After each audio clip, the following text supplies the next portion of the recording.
Liturgi penciptaan. Pada hari pertama, Allah berfirman, "Jadilah terang," maka jadilah demikian. Maka langit dan bumi kelihatan terang. Pada hari kedua, Allah berfirman, "Jadilah cakrawala," maka jadilah demikian.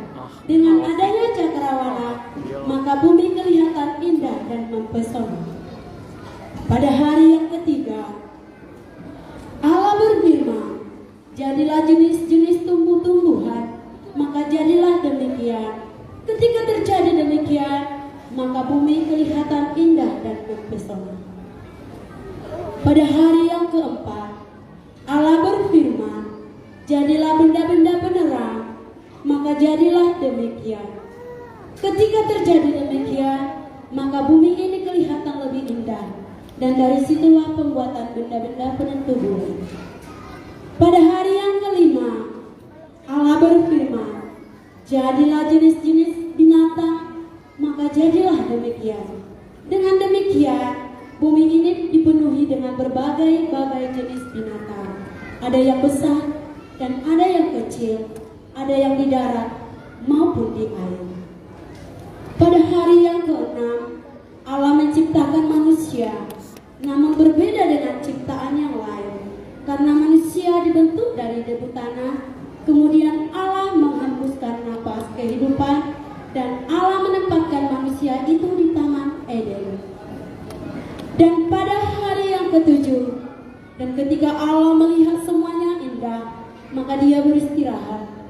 Itulah sebabnya hari ketujuh adalah hari peristirahatan Allah menciptakan langit dan bumi dan segala isinya.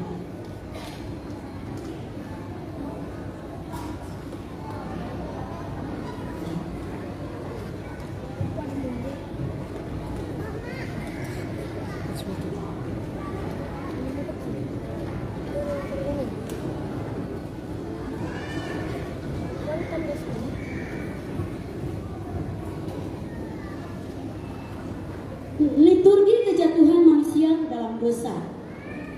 Akibat dari hasutan dari iblis, manusia jatuh ke dalam dosa dan mereka kena hukum, dan hukum itu juga terjadi pada kita saat ini. Mari kita dengarkan liturgi kejatuhan manusia ke dalam dosa. 3 ayat 1-3. Adapun ular ialah yang paling cerdik dari segala binatang di darat yang dijadikan oleh Tuhan Allah. Ular itu berkata kepada perempuan itu, "Tentulah Allah berfirman, semua pohon dalam taman ini jangan kamu makan buahnya, bukan?" Lalu sahut perempuan itu kepada ular itu, "Buah pohon-pohonan dalam taman ini boleh kami makan. Tetapi tentang buah pohon yang ada di tengah-tengah taman, Allah berfirman, jangan kamu makan ataupun raba buah itu, nanti kamu akan mati." Kejadian 3 ayat 4-5. Tetapi ular itu berkata kepada Tuhan, "Sekali-kali kamu tidak akan mati, tetapi kamu tahu bahwa pada waktu kamu makannya, matamu akan terbuka, dan kamu akan menjadi seperti Allah, tahu tentang yang baik dan yang jahat." Kejadian 3 ayat 6. Perempuan itu melihat bahwa buah pohon itu baik untuk dimakan dan sedap kelihatannya. Lagi pula, pohon itu menarik hati karena memberi pengertian. Lalu ia mengambil dari buahnya dan dimakannya, dan diberikannya juga kepada suaminya yang bersama-sama dengan dia, dan suaminya pun memakannya. Liturgi kelahiran Tuhan Yesus Kristus. Kini juru selamat itu telah lahir ke dunia. Dunia dan umat manusia bersuka cita dengan datangnya Sang Raja kehidupan. Dalam kepapahan Dia lahir di tempat teramat hina, di kandang domba. Itulah tanda kesederhanaan Allah. Ia dengan rela melepaskan kemuliaannya demi keselamatan umat manusia. Para ahli perbintangan, orang-orang terpelajar dan terpandang, orang Majus dari timur dan jauh datang untuk menyembah Sang Raja. Harta berharga mereka persembahkan sebagai tanda penghormatan bagi Juru Selamat. Mari kita dengarkan kelahiran Tuhan Yesus sebagai Juru Selamat kita. 1 Yesaya 7 ayat 14. Sebab itu Tuhan sendirilah yang akan memberikan kepadamu suatu pertanda sesungguhnya seorang perempuan muda mengandung dan akan melahirkan seorang anak laki-laki, dan ia akan menamakan dia Immanuel. Yesaya 9 ayat 1. Bangsa yang berjalan di dalam kegelapan telah melihat terang yang besar. Mereka yang diam di negeri kegelapan, atasnya terang telah bersinar. Yesaya 9 ayat 6. Sebab seorang anak telah lahir untuk kita, seorang putra telah diberikan untuk kita, lambang pemerintahan ada di atas bahunya, dan namanya disebutkan orang, penasihat ajaib, Allah yang perkasa, Bapa yang kekal, Raja damai. Liturgi janji tentang kedatangan Juru Selamat, tentang datangnya seorang pelepas yang pada suatu hari akan menuntut umat Allah kepada sukacita dan sejahtera, kebenaran dan keadilan. Orang itu adalah Mesias, Yesus Kristus, Anak Allah. Penderitaan dan kesengsaraan manusia akibat pelanggaran dan dosa akan berlalu.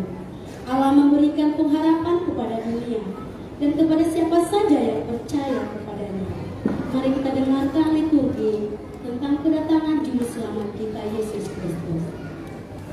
Lukas 1 ayat 1 sampai 3. Pada waktu itu Kaisar Agustus mengeluarkan suatu perintah menyuruh mendaftarkan semua orang di seluruh dunia.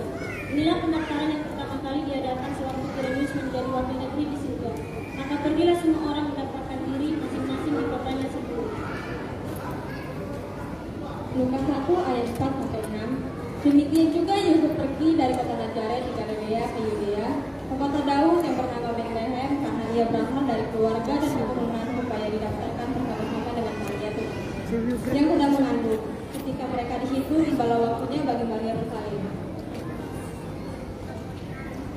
Lukas 1 ayat 7 sampai 9. Dan ia melahirkan seorang anak laki-laki, anaknya yang sulung, karena tidak ada tempat bagi mereka di rumah penginapan. Di daerah itu ada gembala-gembala yang tinggal di padang, menjaga kawanan ternak mereka pada waktu malam. Tiba-tiba berdirilah seorang malaikat Tuhan di dekat mereka, dan kemuliaan Tuhan bersinar